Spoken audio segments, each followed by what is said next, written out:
All right, so a lot is happening on in the global scene when it comes to crypto, especially government-wise.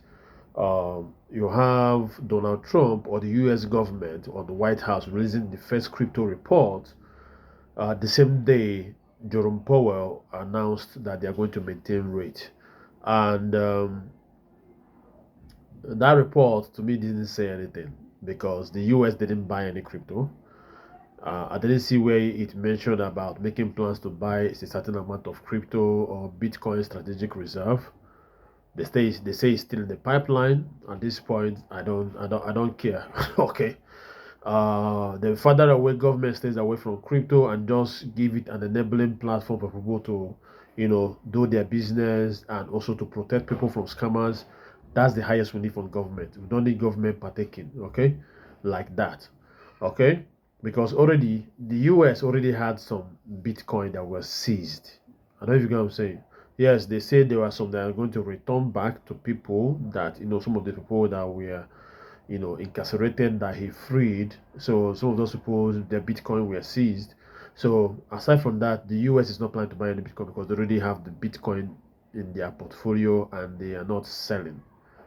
So that announcement is not going to pump the market because the US is not putting dollars to it.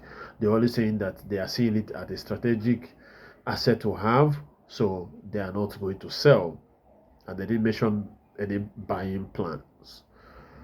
So that aside, we'll move on to China because the strong position that the US government under Donald Trump is taking in support of crypto and trying to make the US the capital of crypto, because they understand something that a lot of countries, the ones under sanction like Iran, are using crypto to bypass those sanctions because the sanction can only hold if the US dollar is the dominant currency. Now, when US is trying to now make themselves the dominant country when it comes to crypto, it sends the wrong message to people like China, to people in Iran, to the BRICS nations, because then it all now kind of makes them look like, okay, if we now decide to play on the part of crypto, is you still have to deal with the US.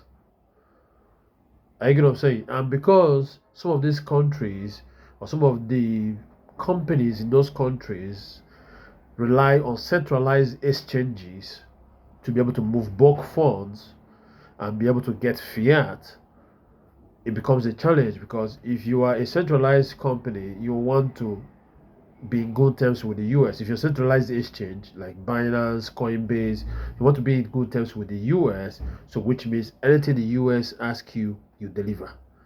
So, but most of these countries are not yet there when it comes to decentralized exchanges. Sorry, decentralized wallet. Are you get what I'm saying? Because on the decentralized wallet side, you need somebody on the other side to do a P2P or OTC deal to be able to get cash. So they prefer the exchanges. And now the exchanges are dancing in tune of the US, and Tether and the USDC is dancing in tune of the stable coin bill set by the US. So you find a lot of these countries are going to be like, hell no. Since the US wants to dominate this space, we are not going to allow this to happen. So you have things like China banning crypto again. Not the first time we're seeing this happening. They're banning trading, mining, whatever it is. My brother, my sister, all I can tell you is this. Don't care about what's going on in the news. Don't care about the politics. Ask yourself every day you wake up, do I have any asset to my name? If I don't, which asset can I add to my name that I can use to beat inflation and also transfer to my children? If your money can give you real estate as an asset, by all means do real estate. If it can give you stocks, bonds, you can meet the minimum criteria to participate in those or to play in those, be my guest. If it is crypto, buy as much crypto. I'm not talking about meme coin. I'm talking about Bitcoin, the top coins that already have utility, that not only have utility, but you know that in the next 10 years, 20 years, they are still relevant. Buy those ones and hold as an asset. Forget all the noise. Because we know what happens with the noise. When the noise happens, the price drops. When the price drops, the same people making the noise are the ones buying up all the coins. It's a rigged game, but you have to learn how to play it. So don't buy into the emotions. Focus on stacking your bags. That's all I have to do for you today. Till I see you guys next time. Take care and bye for now.